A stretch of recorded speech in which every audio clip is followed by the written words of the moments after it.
de Quadrinhos está de volta e agora já é hora das dicas de Cris Sayuri na banca de mangá. Olá, eu vou começar a banca de mangás de hoje falando de samurais. E aí você vai pensar, ah não, mais um mangá de samurais? Mas calma lá, esse aqui é diferente. Trata-se de Blade, um mangá que conta a história de um espadachim que pode ser cortado em até 100 pedaços e ainda assim não morrer. As cenas de ação e evolução do personagem faz com que você definitivamente queira acompanhar essa história. Infelizmente, esse título está parado aqui no Brasil porque está muito próximo das edições japonesas. Então quem ainda não leu, pode correr atrás porque Blade, a Lâmina do Imortal, já está no volume 38. E na moda dos reality shows eu vou indicar Battle Royale. Nele, os alunos de uma escola são escolhidos pelo governo para participar de um projeto chamado O Programa. Mas você vai descobrir que bizarro é a palavra certa para esse programa. A regra é simples, matar ou morrer, até que reste um único aluno. O mangá já ganhou até 2 filmes e já está no volume 9 no Brasil. E agora eu vou falar de um mangá bem voltado para as meninas, Zetai Kareshi. Essa é a história de Riko Izawa, uma garota meio desajeitada e que só leva fora dos garotos. Um dia ela descobre que estão sendo vendidos robôs quase humanos e que substituem os namorados. Ela pede um para testar grátis por 3 dias, mas isso acaba gerando um improvável triângulo amoroso. O bacana é que Zetai Kareshi é um mangá curto de apenas 6 volumes, então é bem fácil de acompanhar. E por último, falando dos mangás queridinhos e esperados, eu trouxe Bleach, mais uma das novidades da Panini. Para quem ainda está por fora, Bleach conta a história de Ichigo, um garoto de 15 anos. Os problemas dele se resumiam em brigas, provas na escola e os fantasmas que ele via. Foi então que ele conheceu Rukia e acabou se tornando um Shinigami. Não entendeu? Peraí. É que na cultura oriental, Shinigami é o que nós chamamos de morte. No momento, esse é meu título favorito de mangá. Vale a pena conferir. Bom, e o meu tempo acabou. No próximo programa eu tô de volta e eu volto com você, Dai. No último dia 27 de outubro, o criador da Turma da Mônica, Maurício de Souza, completou 72 anos de idade.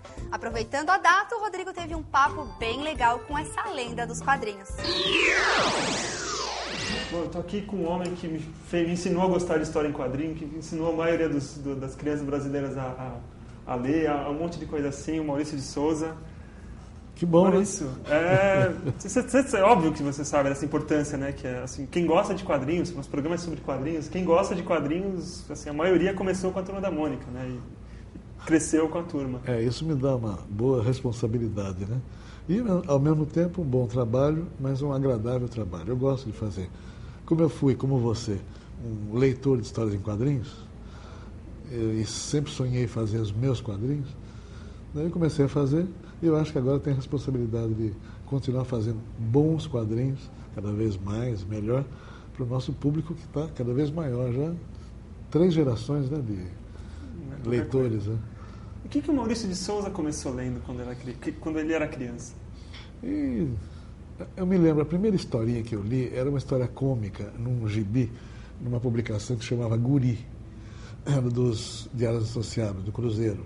E ali eu vi uma história. Eu ganhei um gibi, ganhei lá do dono do posto de gasolina, um gibi sem capa.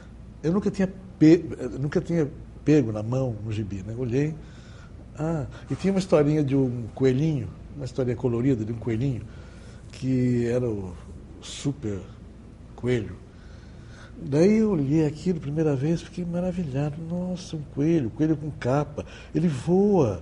Mas eu não sabia ler ainda. Daí eu já comecei a emprestar gibi dos amiguinhos Eu morava na rua Maria Antônia, aqui em São Paulo. Eu era garoto, estava estudando, ia estudar ainda, ia entrar na escola, no Externato São Francisco. Era pré-escola.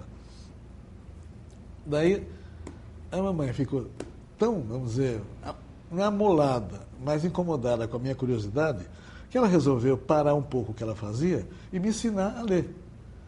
Daí ela falou, vem aqui, vamos lá. Ó, isso aqui é a letra A, isso aqui é a letra O, isso aqui é a letra P, P mais A é pá, lá.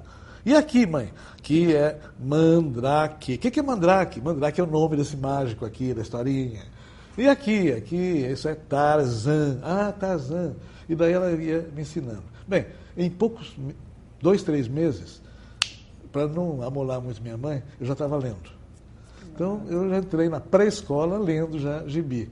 E daí não parou mais, né? Daí eu já queria outros e outros. E o meu pai trazia para casa, a cada 2 dias, uma publicação chamada Gibi. O Gibi saía 3 vezes por semana. Domingo, quarta e sexta. Onde saíam tirinhas que, em sequência, das principais histórias que saíam nos jornais. Era uma maravilha. Daí aquilo era a minha janela para o mundo. Não tinha televisão, não tinha outros meios de comunicação, tinha história espacial, história pré-histórica, história cômica, história de bichinho e tudo mais. Meu Deus, aquilo era a maravilha das maravilhas, né? Então, além de eu estar lendo em pouco tempo, eu começava a entender as histórias, começava a entender culturas diferenciadas. Bem, lógico, eu estava fazendo meus desenhozinhos e querendo fazer minha historinha, que eu comecei, acho que conseguia fazer 20 anos depois profissionalmente. Mas desde aquele tempo eu estava me preparando para fazer as historinhas da Turma da Mônica. E o Capitão Picolé? Aí nasceu uma escola lá, nos caderninhos, eu queria fazer um super-herói e fazer aquela coisinha esquisita que é o Capitão Picolé, que está nos gibis aí desse mês. Né? No Lostinho ele no Lostinho apareceu, na biografia também apareceu.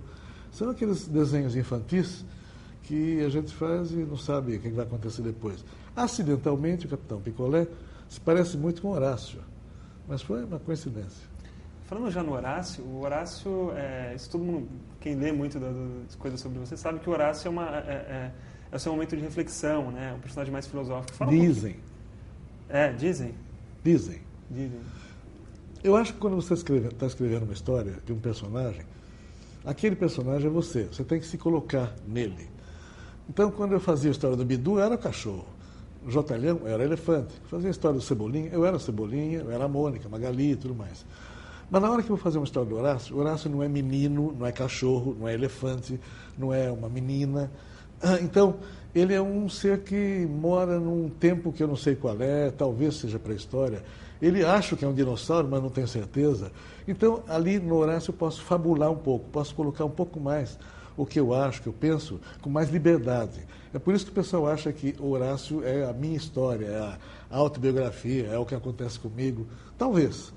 Mas o que acontece com o Chico Bento também é o Maurício Caipira. O que acontece com o Bidu é o que eu achava, o que eu vi que acontecia com o meu cachorrinho, Cuica, quando eu era criança. Então, a gente é todos os personagens. E em alguns, você fala mais de você. Acontece isso. E profissionalmente, tudo começou com o Bidu? Sim. Antes eu desenhava, queria alguns personagens e tudo mais, mas o Bidu foi o primeiro personagem lançado periodicamente, né, com frequência no jornal. Depois Franjinha, depois Cebolinha, Cascão e tal. A gente recebeu agora esse livro das primeiras tiras da Turma da Mônica. Uhum. E é bem bacana observar isso, né? No começo tinha essa, por ser talvez um jornal, mas tinha essa referência, alguns fatos cotidianos. Era uma história em quadrinhos jornalística. Adoro fazer isso. Um dia eu vou voltar a fazer a história em quadrinhos jornalística. Qual foi a importância da fase da Folha para tudo que veio em seguida?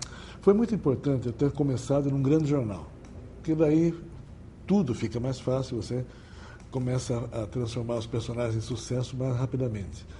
Também foi importante o apoio que os então diretores da Folha me deram. Me ajudaram muito. O Otávio Frias, falecido recentemente, o Caldeiras, que era sócio dele, me ajudaram muito. Não cobrando o aluguel da sala onde eu estava, não cobrando luz elétrica, não cobrando telefonema. Me deram, assim, a facilidade econômica para eu poder investir em outras coisas, investir na contratação de pessoal, nas viagens para vender por aí pelos jornais do país. Então, se eu não tivesse tido um grande jornal e o apoio dos diretores da Folha, as coisas teriam sido mais difíceis. Eu teria conseguido. Eu acho que a gente consegue tudo o que quer. Eu tive o apoio dos diretores da Folha porque eu cheguei lá e vendi bem e honestamente meu peixe para eles. Então, eles acreditaram, e ainda bem que acreditaram, e porque eu tinha que provar para eles que o que eu estava falando ia acontecer, e ainda bem que aconteceu. Então, você tem que jogar na sorte, na possibilidade, na oportunidade. Isso vale para tudo, para tudo. Então, foi o que aconteceu. E aí Daí a coisa deslanchou nos últimos 40 e tantos anos. Só, né? Só. Pouquinho tempo. E essa coisa dos personagens, você comentou de amigos e tal, e depois veio a coisa da família, né? Das suas filhas, dos personagens.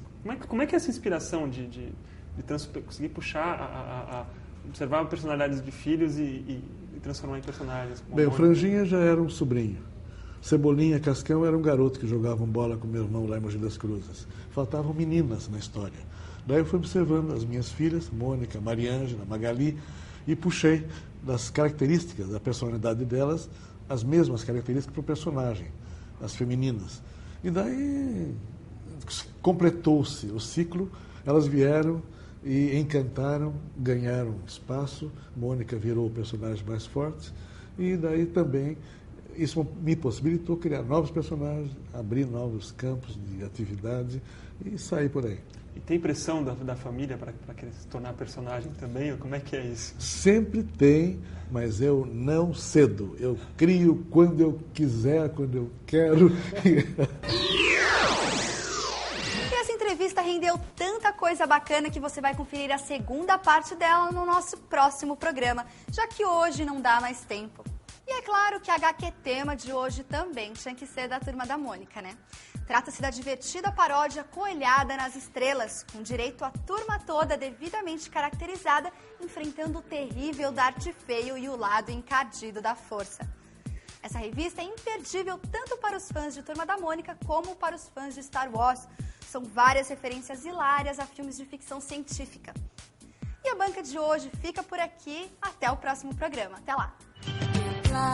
Com as letras não faz.